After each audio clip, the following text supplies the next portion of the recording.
Hi, my name is George Argo with Argo Electrical Services, and I am the surge protector guy. And today we're going to talk about how to remove siding around existing electrical panels.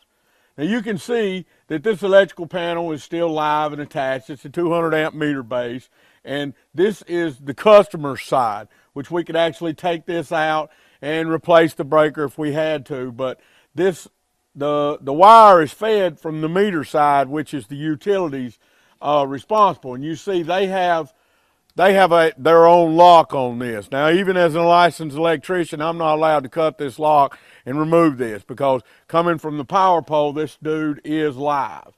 So it's attached, and you can see that when this siding was put on, that they actually cut around the box.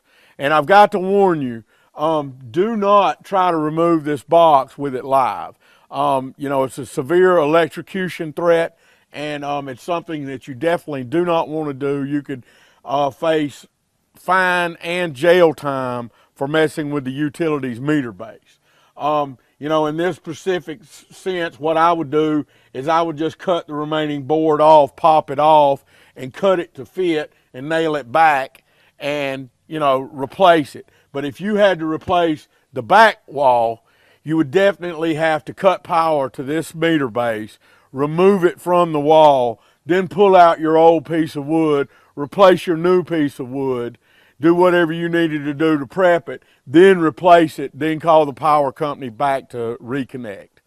Once again, my name is George Argo with Argo Electrical Services, and you just watched how to replace siding around an electrical panel.